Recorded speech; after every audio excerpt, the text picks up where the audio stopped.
जो सिंगापुर से हमारे साथ जुड़ गए हैं बाजार के दिग्गज हेलिस कैपिटल के फाउंडर समीर अरोड़ा। समीर सर, बहुत शुक्रिया आपका समय देने के लिए। स्वागत है आपका 89 स्वदेश पर। सर, पहला सवाल तो आपसे यही होगा कि आप थोड़ा सा ना ज्यादा करीब से देखते हैं एफआईज को। सिंगापुर में आप बैठते हैं तो उनके मन में क्या चल रहा है, भारत से क्यों उनको दिक्कत है, क्यों नहीं लौट रहे हैं, या बेहतर ढंग से समझ पा रहे होंगे। बताएंगे सर कि एक्चुअल प्रॉब्लम कहां पर है? जब हमारे फंडामेंटल्स, जब हमारी ग्रोथ इतनी अच्छी है तो वो दूर क्या है? क्या वैल्यूएशन रीजन है या फिर कोई और प्रॉब्लम है?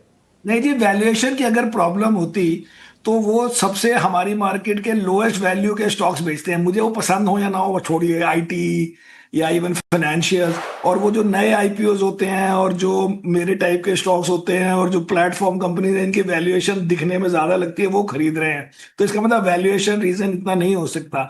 सेकंड बात यह है कि एफआईआई की सेलिंग जो हम देख रहे हैं, मुझे लगता है कि थोड़ा सा पार्ट इसलिए है क्योंकि प्राइवेट इक्विटी वाले जो बेच रहे हैं, जिनके बहुत पैसे बन गए हैं, और वो ये व्यू नहीं ले रहे हैं कि दूसरी मार्केट में क्या हुआ, तीसरी में क्या हुआ, हमने इंडिया को कोरिया से कंपेयर किया। उनके अपने 3 4 5 साल बाद 2 4 जो उनके स्टॉक्स हिट हो जाते हैं, जिनका आई मतलब अच्छे हो जाते हैं, जो चल जाते हैं, उनका जब आईपीओ होता है, दे सेल। एंड उसमें से थोड़ा सा पार्ट, तो कि बाकी को काफी पार्ट एफडीआई गिना जाएगा, बट थोड़ा बहुत पार्ट एफआईआई की सेलिंग के अंडर आ जाता है। बिकॉज उन्होंने जब खरीदा था 1 साल पहले, 2 साल पहले, pre IPO, last round funding, वो एज एन एफआईआई भी काफी लोग खरीदते हैं।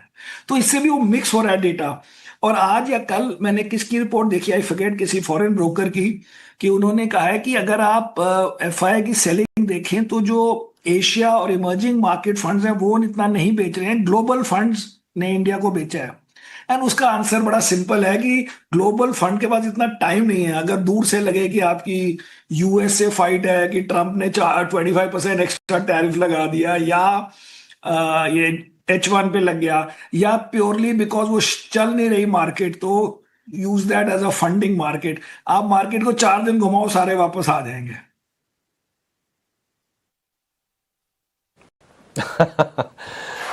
ठीक है सर, उम्मीद करेंगे कि आ जाएं ये। एक और चीज है सर, हम तो कहते हैं कि मार्केट जो है डिस्काउंटिंग मशीन है, तमाम अच्छी चीजों को भी भाव में शामिल कर ही लेता है।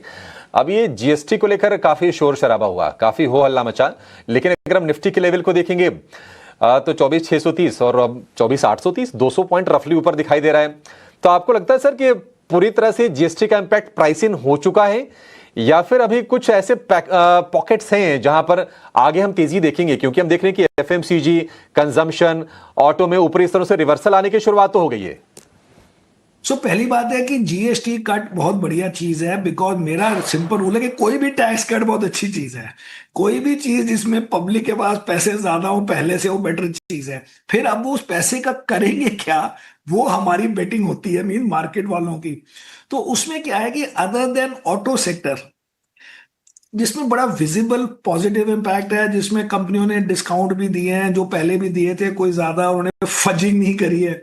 बाकी सेक्टर्स में मुझे नहीं लगता कि आप कहेंगे कि इसलिए लोग ज्यादा टूथपेस्ट खरीदेंगे या सोप 3 बार नहाएंगे बिकॉज जीएसटी कट हो गया। तो वो पैसे बचने की बात है, और वो पैसे भी शायद ना बचे बिकॉज हो सकता है कि ये सब कंपनियां आपको ज्यादा बिस्किट, ज्यादा ग्राम में ज्यादा वो दे दें, जिससे कि आपका थोड़ा यूज एक्स्ट्रा हो जाएगा। तो उसको मैं 1 to 1 कभी भी गिनने को तैयार नहीं था कि बिकॉज जीएसटी कट हो गया है तो वो बहुत ज्यादा वही एटलीस्ट कंज्यूमर स्टेपल में चीज खरीदी जाएगी।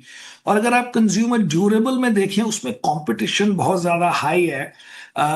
जैसे एसी, फ्रिज में खाली चार, हमें 2 इंडियन लिस्टेड कंपनी नजर आती हैं जितनी भी, लेकिन उसमें कोरियंस और वो जापानीज और चाइनीज और गॉड नोज व्हाट, और एवरी रिटेलर सब वही चीजें अपने आप करना चाहते हैं। तो इसको खाली इस नजर से देखें कि फायदा ये हुआ है कि कई रिफॉर्म, जिसमें रिफॉर्म कह लें या टैक्स कट कह लें, कुछ भी कह लें, एंड वो सारे मिलकर ये चीजें अगर हमें मिल गई, जो मिल रही हैं आजकल थोड़ी थोड़ी, वो परमानेंट आपका गेन हो गया। और अगर एफआई की सेलिंग या यूएस के टैरिफ का जो इशू है वो अगर टेम्पररी हुआ, तो 3 4 महीने बाद वो टेम्पररी इश्यूज तो चले गए, और ये चीजें जो हमें मिलने में 2 साल निकल जाते हैं या बिल्कुल ही नहीं देती सरकार, वो सब आपको इसी दौरान मिल गई है या मिल जाएगी। समीर सर, आप तो एक बार अपना जरा व्यक्तिगत बताइए कि बाजार में आपको ठीक क्या लग रहा है, क्योंकि हम ऐसा तो नहीं कि पूरा का पूरा बाजार या खराब हो जाए या फिर अच्छा होगा। सर्टन पॉकेट्स हमेशा कुछ अच्छे रहते हैं। और ये भी बताइए कि जो आपकी बातचीत होती होगी एफआई से, हेज फंड से, दिग्गज फंड मैनेजर से, वो इंडिया में कहां पर अपॉर्चुनिटी इस वक्त खोज रहे हैं? तो बिफोर दैट, इस समय अगर मैं देखूं कि क्यों मार्केट हमारी ज्यादा आइडेंटिफाई हो गई एज बीइंग खराब, तो वो इसीलिए मुझे लगता है कि यूएस का जो two negatives back to back हुए, एक तो जो 25% एक्स्ट्रा टैरिफ लगा, वो ऑब्वियसली नेगेटिव है। आप कोई बोल सकते हैं, हम भी बोलते हैं कि उसका लिस्टेड कंपनियों पे इतना फर्क नहीं है, उसका एम्प्लॉयमेंट में फर्क है, लेकिन बिकॉज वो छोटे बिजनेस हैं in terms of jewellery and carpet and shrimp export and may be even textile, उसमें बड़े लोगों की जॉब्स कनेक्टेड है, but in terms of GDP impact बड़ा कम है, बट स्टिल टॉप डाउन में वो बुरा लगता है। और सेकंड था वो आईटी का भी, चलो आईटी स्लो डाउन तो सब एक्सेप्ट कर रहे थे, लेकिन लगता है कि H1 का टारगेटेड था पहले राउंड में। तो हमें पहले ये, हमारी सबकी बेट, ये तो मार्केट वालों की भी है, कि जो 25% एक्स्ट्रा टैरिफ है वो plus minus a few months हट जाएगा। और उसके अगर आप न्यू पॉजिटिव्स देखें, मतलब न्यू एविडेंस देखें, मुझे लगता है कि वो उस तरफ जा रहा है। फॉर एग्जाम्पल, एक दो दिन पहले आया कि गवर्नमेंट यूएस से कॉर्न खरीदने को तैयार है। अभी तक क्या हो रहा था कि कॉर्न और सोयाबीन में चाइनीज ने बहुत प्रेशर डाल दिया है यूएस फार्मर पे। और आप देखते हैं रोज प्रेसिडेंट ट्रम्प ट्वीट करते हैं कि वो सोयाबीन की बात करेंगे चाइना से, उन्होंने ब्राजील ब्राजील पता नहीं कहाँ कहाँ सी चीजें खरीद ली हैं। So the fact that India is saying हम खरीद लेंगे मीन हम दोस्ती कर रहे हैं। सेकंड, मुझे लगता है कि रशियन ऑयल की भी वो कम हो गई है in the pi. And I think एक हफ्ता पहले या ओनली वेरी रिसेंटली 4-5 दिन पहले मिस्टर गोयल ने कहा कि we will have to diversify our sources of oil and energy and also basically means कि यूएस से खरीदेंगे। तो ये सब थोड़े थोड़े मुझे लग रहा है कि हम भी कहने को तैयार है कि ओके चलो आगे चलिए अब बात में। तो अगर ये हो गया तो that will be a big positive. In terms of stocks, हमारा बेसिक अभी तक स्टैंड रहा है कि हमें कंज्यूमर स्टेपल्स वगैरह नहीं पसंद, हमें कंज्यूमर के ये फास्ट ग्रोइंग कंपनीज पसंद हैं, और ये एक्सपीरियंस वाली पसंद है जैसे होटल एयरलाइंस वगैरह, और नहीं तो हमारे पुरानी प्लेटफॉर्म कंपनीज। एंड फाइनेंशियल में हमें सब कुछ पसंद है, और आईटी में हमें नियरली जीरो पसंद है। और अदरवाइज हॉस्पिटल्स वगैरह हैं वो पुराने। बट हमारा अब एक आपको फायदा ये है कि अब क्योंकि हमारा म्यूचुअल फंड भी इंडिया में है, तो आप अपने आप पूरा पोर्टफोलियो देख सकते हैं जिस फंड का देखना हो। हम बात नहीं कर रहे, लेकिन आप सब देखो और अपने आप इवेल्युएट कर लें कि अच्छा क्या है गंदा क्या है आपके हिसाब से।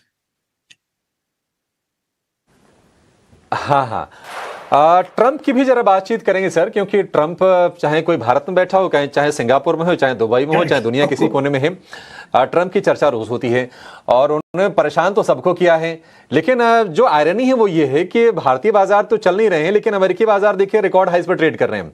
और ये इसके बावजूद है कि चर्चा हो रही कि अमेरिकी इकोनॉमी में स्लो डाउन है, महंगाई की वहां पर दिक्कत है, लेबर मार्केट में पेन हो जाएगा। तो ट्रंप के कदमों को आप कैसे देख रहे हैं? और दूसरी चीज, यहां से आपको कितनी उम्मीद है कि अगर हमारे नेगोशिएशंस अगर चलती हैं और कोई सहमति बनती है, तो कितने टैरिफ को बाजार पसंद करेगा अल्टीमेटली जो नेगोशिएशन के बाद? पसंद की बात नहीं है, पसंद तो जीरो करेगा, लेकिन 25 में बड़ी खुशी होगी, बिकॉज अल्टीमेटली अब ये देख लिया कि बाकी सब कंट्रीज के भी 18-20 हैं, खाली ये यूरोप वगैरह के 15 हैं और जापान के, लेकिन वो हमारे प्रोडक्ट्स उनसे मैच नहीं होते। तो हमें है कि वियतनाम में क्या है, बांग्लादेश में क्या है, इधर उधर क्या है। सो सब 19-20%, आई थिंक 25% जो ओरिजिनल था, ओरिजिनल मीन्स वो भी हाई था, लेकिन 25 अब के कॉन्टेक्स्ट में बिल्कुल एक्सेप्टेबल होगा और आपके काफी स्टॉक्स बहुत चल जाएंगे। एडिशनल 25 जो है वो टारगेटेड लगता है, वो लगता है कि आपने रशियन ऑयल खरीदा, आपको लेसन दे रही है, तो इसलिए वो beyond a normal tariff negotiation लगता है, वो थोड़ा पर्सनल लगता है। उसके जो रीजंस भी हमें समझ नहीं आते सबको, तो इंडियंस में एंड मे बी वर्ल्ड के भी लोग भी फ्रस्ट्रेटेड है कि ये जो है ना, ये रैंडम चीज की गई है। फर्स्ट 25 में चलो फिर भी आप कह सकते हैं कि as part of normal tariff negotiation थोड़ा ज्यादा लगा दिया, बट सो अभी as of now 25 would be a very good outcome as of now, considering कि बाकी कंट्रीज पे क्या है और हमारे कंपीटिंग कंट्रीज पे क्या है। तो 4-5% तो कोई फर्क नहीं पड़ेगा। वो customer, that means export importer, उसका customer which mean end customer जो यहां से भेज रहा है वो, और उसका जो सप्लायर है, वो चारों मिलके शेयर कर सकते हैं। सो 25 में आप खुश हो जाइए। और यूएस मार्केट जो चल रही है वही रीजन है कि कोरिया ताइवान वगैरह चल रहे हैं, विच इज बिकॉज अभी वर्ल्ड का जो इन्वेस्टिंग, चाहे वो आप बबल कहें ना कहें, वो चल रहा है एआई ट्रेड्स पर। और इंडिया में एआई के वो नहीं है, एआई रिलेटेड कंपनीज नहीं है। तो इसलिए कोरिया जो जैसे इमर्जिंग मार्केट फंड है या एशियन फंड है, अब वो यूएस स्टॉक्स नहीं खरीद सकता, बिकॉज यूएस स्टॉक्स तो यूएस फंड या ग्लोबल फंड खरीदेगा। तो वो उसके रिलेटेड स्टॉक्स ले रहे हैं कोरिया ताइवान में, एंड इसलिए कोरिया ताइवान बहुत चला है। अब इंडिया का है कि एंटी एआई ट्रेड जब होगा, एक जिस दिन एआई से लोग तंग आ जाएंगे, या वैसे ही डाइवर्सिफिकेशन, या जनरली जो लोग इतना ओवर वो नहीं खेलते, वो भी बड़ा क्राउड होता है। सो इसलिए मुझे लगता है ओवरऑल ठीक है। और एक तीसरी जगह से अगर आप देखें तो फेब्रुवरी एंड से एफआई की नेट सेलिंग कोई बहुत ज्यादा नहीं है। वो इस एक आध महीने में ज्यादा हो गई because of this Trump related thing, but उसको तो as of now you have to assume कि वो टेम्पररी है, द एक्स्ट्रा 25%। ठीक है, 25% वो टेम्पररी जरूर है सर, लेकिन अगर आप कह रहे हैं कि 25% ठीक है, फिर तो ट्रम्प की वाली ही बात हो गई कि ट्रम्प जो करना चाहते थे वो हो गया अल्टीमेटली। वो तो हो रहा है, और ये उसमें कुछ एक नहीं कर टफ सकते आप। नेगोशिएटर हैं ही, और इस चीज के लिए हाँ, मैं जरूर उनका मुरीद हूं। नो नो, हाँ एक्चुअली सर। मैं उनको बड़ा पसंद करता था जब तक उन्होंने इंडिया को टारगेट नहीं किया अलग से। इंडिया को अलग टारगेट करने से जरा मूड खराब हो गया, वरना what he was doing is right. 10-15% tariff होना चाहिए यूएस के लिए, बिकॉज इतना भी आप कार्व आउट नहीं कर सकते यूएस को। तो सारे वर्ल्ड को एक्सेप्ट ही करना था। 10 कह रहे, अब सोच रहे थे, फिर 15 हो गया। अब इस समय वो नहीं सोच रहे, हम सोच रहे हैं कि चलो बचे कैसे ये एक्स्ट्रा 25 से अभी के लिए। So that way you are right, he has his, I think वो पहला पार्ट लॉजिकल था, लेकिन वो फिर ओवर डू हो गया। हाँ नहीं, अब तो वही है कि 25% हट जाए, उसी पर हम खुश हो जाएंगे। हम तो खुश हो एक जाएंगे, हम और तो छोटी एरिया है छोटी सर चीजों से खुश हो कमोडिटीज जाते हैं। का। आप चूंकि विंटर सीजन, हाँ, एक और एरिया पर आपसे सर व्यू जानना चाहेंगे कमोडिटीज को लेकर। थोड़े सिक्लिकल इन नेचर होते हैं, विंटर सीजन की शुरुआत हो रही है, और हम देख रहे हैं कि थोड़ा मेटल में थोड़ी बाइंग हो रही है, ऑयल एंड गैस भी हल्की फुल्की सी बाइंग हो रही है। ये स्पेस आप इन्वेस्टमेंट के लिए आप सही मानते हैं सर, या फिर आपको लगता है कि नहीं हमारा हमारा काम, इसमें जैसी अपॉर्चुनिटी जब मिले आप पैसे बना के निकलते जाइए? नहीं नहीं, हम पैसे ना बनाते हैं, ना हम कोशिश करते हैं बनाने की, ना हमारे बनते हैं। हम नहीं करते कमोडिटी सेक्टर, हम खाली ये एचपीसीएल टाइप हमारे पास है, because that is not commodity. वो तो रिफाइनर है, तो उसको तो अगर कमोडिटी कम होगी फायदा ज्यादा होता है। नहीं, हम कमोडिटी वाले ग्रुप में नहीं है। हमें ना समझ आती है, ना किसी के पैसे बने हैं हमारे, क्या बड़ा मुश्किल काम है। और साथ में मुझे साइकोलॉजिकली या फिलोसॉफिकली, अगर कोई प्रोटेक्टेड सेक्टर है जिसमें हम कहें कि हमने ड्यूटी लगा के पैसे बनाए, उन कंपनियों का क्या मल्टीपल होना चाहिए, क्या डील में को, वो हमारे बस के बाहर है ऐसी चीजें। तो मैं बुलिश बेरिश एक की आखिरी बात नहीं है, सवाल हमारी समीर सर, समझ के हमेशा आपसे बाहर हम है। पूछते हैं। ये मैं बता दूं कि मैं बुलिश बेरिश नहीं हूं, मैं मेरे समझ के बाहर है।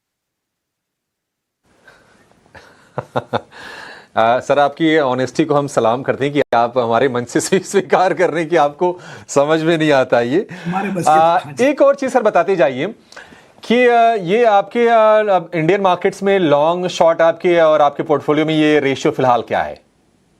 तो ये रेशियो मेरा बड़ा हाई है। मेरा नॉर्मल रेशियो होता है अराउंड 63%। मतलब होता नहीं है फॉर द लास्ट 20 ईयर्स। अब तो मेरे 20 ईयर्स कंप्लीट हो गए, एंड करंटली वो 70% के ऊपर है।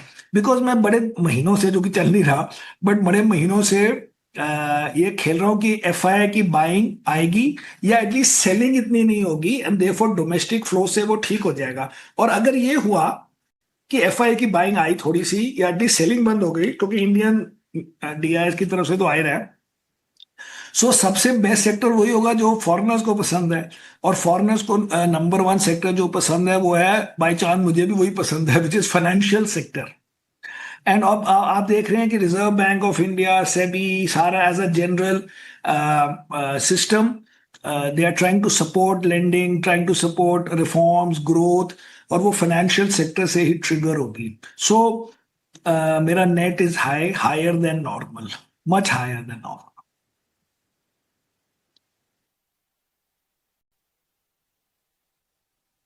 समीर सर, बहुत शुक्रिया आपका समय देने के लिए। हमारी चौथी सालगिरह के मौके पर आप जुड़े और समय समय पर आपका प्यार हमें लगातार मिलता रहता है आपके इंटरव्यूज के फॉर्म में। Thank you so much sir, आज फिर से हमें समय देने के लिए और हमारे दर्शकों का मार्गदर्शन करने के लिए।